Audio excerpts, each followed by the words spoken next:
algum problema?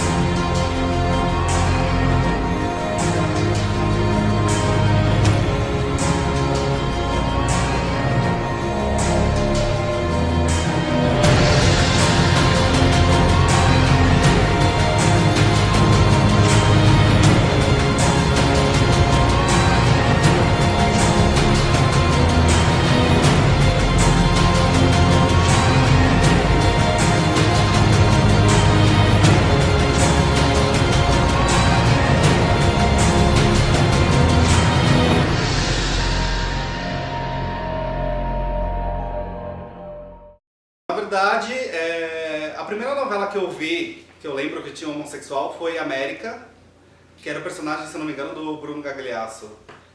Que demorou muito, assim, na verdade, para desenvolver a temática dele, para ele falar se ele era homossexual ou não, todo mundo ficava em dúvida se ele estava apaixonado pelo cowboy lá ou não, enfim. E eu lembro que eu tinha cerca de 11, 12 anos, eu acho, quando eu vi essa novela, e eu me senti um tanto assim, nossa, estão falando de alguma coisa que eu acho que eu sou, então, o que é isso? Como que vai ficar essa história? E eu ficava muito envergonhado de assistir a novela tipo, com os meus avós, com minha mãe e tal, que falava, não, porque eu não era assumido, e eu via aquela temática sendo tratada e saíam alguns comentários sobre o tema, porque não era uma coisa tão comum, e eu ficava um tanto constrangido. Tem que saber agora se você vai ter coragem de ser você mesmo, né? O que você tá querendo dizer com isso? Tô falando sobre tudo. Então, você tá querendo saber se eu vou ter coragem de... Se assumir, Júnior. Assumir. Assumir a pessoa que você gosta. Em vez de ficar namorando com uma, com outra, casando com uma, com outra, pra dar satisfação pro mundo, pra sua mãe, pros outros.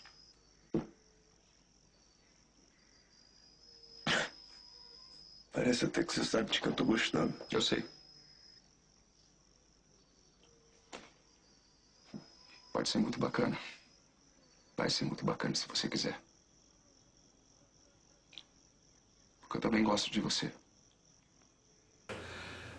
Depois disso, que eu me lembro, as novelas passaram a abordar mais esse assunto. O autor, o Agnaldo Silva, ele tem bastante costume de colocar personagens gays, são os personagens homossexuais na novela dele. Só que ele coloca de uma forma assim, é uma forma que o público aceita, que o público gosta, isso é de fato, porque é aquele gay totalmente estereotipado, é um gay venenoso, é um gay que tem uma diva, é o gay que tem a madame que ele serve. É engraçado? De fato é engraçado. Lógico que o público, de maneira geral, quando vê um personagem assim, a gente vê isso pelas críticas, aceita muito bem quando vê o gay sendo representado dessa forma. Em Babilônia, no caso da Fernanda Montenegro, houve muitas críticas. Por quê? Porque ela era uma pessoa, vamos dizer... Normal. Então, ela era uma advogada, ela trabalhava, ela tinha uma família. Mas como assim? Por que ela tem uma família? Por que ela não é que nem o Crow, que tem uma diva pra se inspirar? Por que ela tem que ser assim? É que nessa questão tem ainda o peso de serem idosas. Tem essa versão da sociedade a pessoas idosas demonstrando um afeto mais sexual. E ainda mais mulheres idosas. Nossa sociedade tem pavor de ver mulheres idosas. Mulher não pode ser velha, né? Tem toda essa questão. O relacionamento das duas ali nessa questão não foi aceito. Além do fato de serem mulheres, principalmente porque elas eram idosas. E o relacionamento da Giovanna Antonelli na outra novela foi um pouco mais aceito porque elas eram jovens e dentro do padrão de beleza, todas as duas magras e brancas, né? É que isso cai num grande problema de relacionamentos lésbicos, que é a fetichização das mulheres lésbicas se beijando, se pegando Qualquer coisa é lindo de ver, homens adoram ver, é o grande fetiche de homens. Né? Tanto que é um problema pra gente, tipo, você vai numa festa, qualquer balada que você vai, se eu começo a beijar uma menina, vai ter 20 caras me cercando, me olhando, e nossa, que lindo, oh, meu Deus, posso entrar? O casal das velhinhas, não, né? Não tinha aceitação dos homens nesse ponto. Babilônia se propunha a levar mais a sério, mas aí teve... Babilônia era um exagero, né, como o próprio nome diz, vamos fazer Babilônia, então vai ter de tudo aqui. Não dá para ter de tudo aqui. Nós estamos vivendo, acho que mundialmente, um momento de refluxo moralista, um refluxo de direita no mundo todo, né? Nós temos um momento em que, depois da grande abertura dos anos 60 até os anos 80, começa a ter um fechamento com o aparecimento da epidemia da AIDS, mas hoje nós vivemos um momento de direita, né? Conservador, de gente na rede social pedindo, por favor, o exército deve voltar para tomar conta do país. Né? É muito difícil de você conseguir, nesse momento, fazer alguma coisa que seja mais liberal. As pessoas têm que entender também, de certa maneira, que isso é ficção. A ficção representa a realidade, de certa maneira. Sim, a gente sabe que a Glória Pérez faz várias novelas que viram causas sociais. Mas é um entretenimento. Independente de qualquer coisa, é um entretenimento. Ela informa e tudo mais, mas aquilo não deve ser levado como a vida. E, por exemplo, o personagem do Félix, eu assistia, eu gostava e eu não enxergava nenhum problema.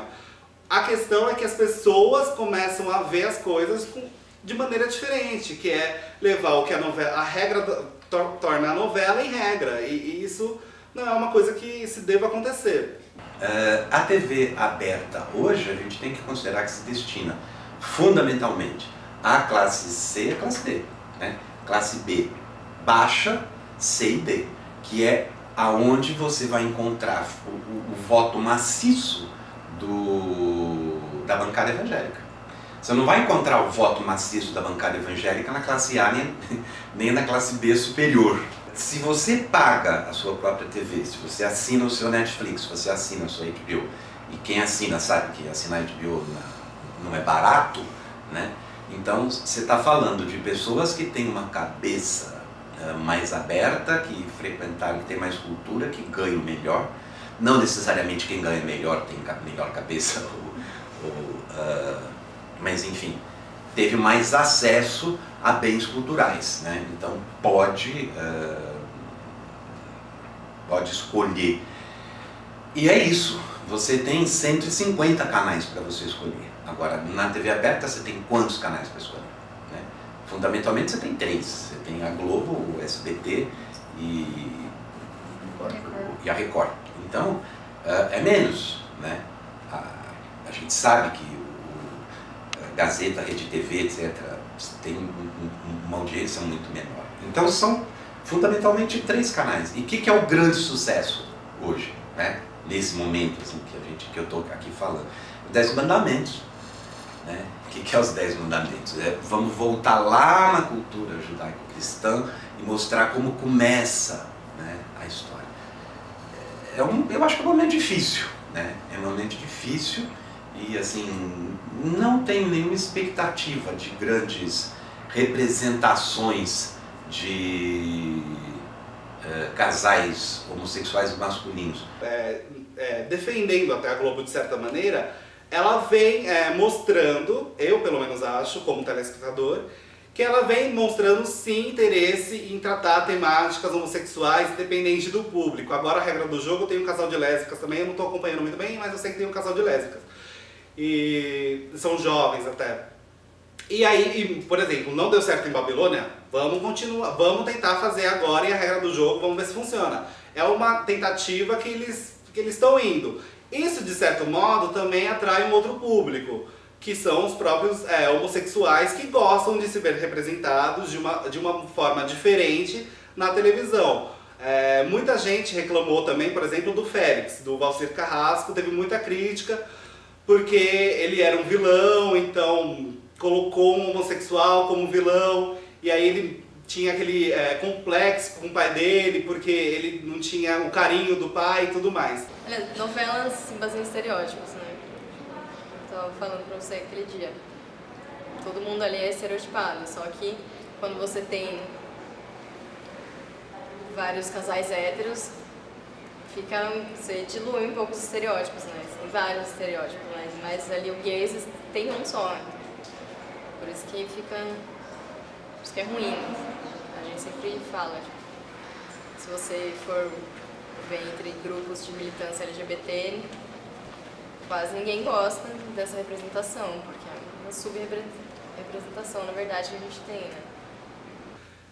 Eu acho que sim, existem muitas falhas ao representar os homossexuais nas novelas, porém, toda tentativa é válida, independente se ela está favorecendo ou não, mas ela é válida, porque você já está representando de certa maneira. Então você está falando, ó, sociedade, existe homossexual e pronto, entendeu? Existe e é isso. E você representa. O próprio, na novela do Aguinaldo, que tinha o Cláudio e o personagem do Kleber Toledo, que eles tinham um caso e tudo mais, eu lembro que é engraçado, numa mesma novela que tem um personagem totalmente estereotipado gay, e tem um personagem que ele não é estereotipado, ele trabalha, ele tem uma esposa e tudo mais, mas ele tem uma segunda vida e etc. Todo mundo criticou a questão do autor, colocar o Cláudio e falou, mas como assim? Que absurdo é esse? Como esse casal tá junto? E do outro personagem, que fazia maldades, ninguém falava nada. Por quê? Porque ele era exatamente estereótipo. A inserção dos gays na novela é meio que condicionada, né? Você permite ter um gay, mas ele tem que seguir todo um padrão de relacionamento ali. Ah, tudo bem, ele é gay, mas olha, ele quer formar uma família, ele tem um relacionamento monogâmico. Paralelo a isso, você tem lá um casal hétero que o cara trai, tem um amante, não sei lá o quê, a mulher também não tem uma conduta moral tão alta que é exigida por um personagem gay, né? Que é meio que aquela moda de troca. Você pode ser gay, mas você tem que ter uma moral, né, absurda, assim, porque senão... Você acha que uma novela dessas tem realmente a capacidade de influenciar na sexualidade de uma criança? Tem. Eu acho isso uma coisa divertidíssima. Você vê dois homens se beijando e aí instantaneamente você vira... Acho que a pergunta pode ser recíproca, né? Dois gays veem um homem e uma mulher se beijando, daí no dia seguinte ele fica com vontade de virar homossexual, né? Seria assim se a homossexualidade fosse uma escolha. Se eu dissesse, então, a partir de hoje eu resolvo que eu vou começar a beijar homens. Não é uma escolha, né? E como psicólogo eu posso trazer o testemunho de muito tempo de consultório, de ver o quanto é difícil dentro da cabecinha de cada homem, né, conseguir entender que esse desejo existe e enfrentar toda a repressão pessoal e social, né? Não é assim. Ninguém simplesmente pega e acorda um dia e fala, nossa, resolvi que... Sabe? Isso é de uma bobagem absoluta, né? Eu não tenho preconceito! Eu nunca tive! O doutor Heron, lá do hospital, eu sei, ele vive com um rapaz. Doutor Heron, ele me contou. Ele me contou quando foi contratado. Pai, eu espantei. Eu me espantei porque ele disse que a família dele aceita a vida que ele tem. Eu não vou aceitar. Meu Deus, você acabou de dizer que não tem preconceito, pai. E não tenho! Mas um filho gay é diferente. Eu acho que, fundamentalmente, a homossexualidade masculina, em particular, é um dos maiores tabus da nossa sociedade, né? E não só da nossa sociedade, em termos sociedade judaico-cristã, europeia, né? E na hora em que um tabu é rompido, você enfrenta o medo e o horror das pessoas quando o tabu é rompido. Esse é o problema do tabu, né? Não é simplesmente um preconceito com relação à homossexualidade, é um tabu. Então, assim, há poucos tabus na nossa cultura. Por exemplo, o tabu do incesto. Porque, isso é impossível, isso não pode acontecer, né? Por que não pode acontecer? Você não tem nem argumentos para discutir. Não pode porque não pode, ponto. Né? E eu acho que essa é uma questão com a homossexualidade masculina. Por quê? Porque tem a questão de que o homem, tradicionalmente, dentro da cultura, ele tem o papel de o forte, ele tem o papel de aquele que penetra, aquele que vai. O homem e a mulher, obviamente o homem penetra a mulher. Na fantasia das pessoas, se um homem se deita com outro, é como diz lá no Levítico, né? O livro da Bíblia, se um homem se deitar com outro como se fosse uma mulher, então a ideia é essa, é que quando um homem e uma mulher, um homem e outro homem se juntam, há uma inversão. É claro que eles não vão me perdoar nunca. Eu conheço a minha família, Carlão, eu sei. Mas que bom que eu não tô sozinho nessa história, né? Agora que eu te conheci, eu posso contar com o teu apoio. Papo é esse, rapaz? Mas, Carlão, a gente tá junto agora, não tá? Foi só dessa vez, mané? Mas, Carlão... Mais nada. Eu tenho mulher e 2 filhos, tá legal? Carlão, a gente dormiu junto, portanto você é... Macho. Isso aí que aconteceu entre a gente não pega em mim, não. E, ó, eu fui o ativo, hein? Mas qual a diferença, Carlão? Me diz. A diferença é que eu sou espada, rapaz. Não vai dizer que tu não notou pela performance. Eu gosto de outra fruta, meu irmão. E depois, isso aí pra mim foi só uma experiência. Acho que eu bebi muito daquele refrigerante ontem à noite. Ou então, tu botou alguma coisa, alguma parada naquele bacalhau que me bateu uma fraqueza, não foi não? Se liga, hein? Por favor, Carlão, não faz isso comigo não, cara. Eu não tô te cobrando nada, não. Mas foi você que me cantou aqui, dentro da minha casa. E agora você... Me ajuda, Carlão, eu tô na pior. Sem essa, meu irmão, vê se me esquece, ó. Cuida dos teus problemas sozinho, eu não tenho nada a ver com isso. E se cruzar comigo na rua, é bom tu virar a cara e fingir que eu nunca existi. Agora, tu não leva mal não, mas eu vou sair fora. Melhor eu até sair por ali pra não cruzar com a tua famíliazinha. Ô, Carlão! Carlão, escuta aqui! Então, o tabu é esse. Na grande fantasia, né, das pessoas, quando tem um casal de 2 homens, o que se pergunta é quem é o homem e quem é a mulher. É claro que na prática isso é uma tolice, né? Porque, inclusive, não há estatísticas a respeito, mas nem todos os casais homossexuais praticam sexo anal, praticam qualquer tipo de penetração. Há milhares de outras formas de se obter prazer sem haver penetração. Então, 2 homens, aspas, aspas, aspas, ativos que estejam juntos, não necessariamente vão praticar qualquer forma de penetração. Se quiserem, se tiver alguém querendo fazer um roteiro diferente, pega um pouco a ideia do que o movimento negro fez nos Estados Unidos, fazer séries só com personagens negros, põe um branco, que é o que acontece, né, no mundo. Põe 90 personagens héteros, um gay. Faz o contrário. Põe um hétero. Nossa, o que aconteceu? Oh, meu Deus, né? Pode ser até uma ideia divertida, né? Pode fazer, né? É brincadeira, mas é brincadeira, né? Não é a vida real. Eu acho que enquanto a gente discute tudo isso, na prática o que está acontecendo é que, como o Congresso aprovou o casamento homossexual, os gays, na verdade, estão ocupando o espaço social, né? Eu acho que isso é mais importante do que qualquer outra coisa.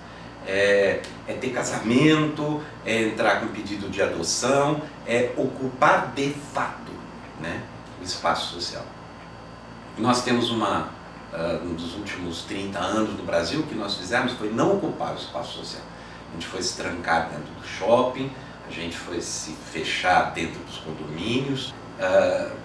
Eu acho que a única solução que nós temos é ocupar o espaço público. Né? Sai do shopping, sai da sua casa e vai para a rua. Eu acho que nós temos que vencer o medo, né?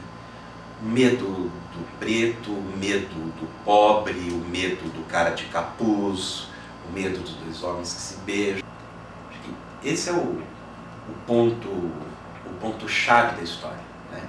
Dois homens não podem se amar. A visão do amor masculino acho que enfurece Deus e faz com que a seca aconteça. Eu acho que a nossa sociedade hoje é uma sociedade com medo.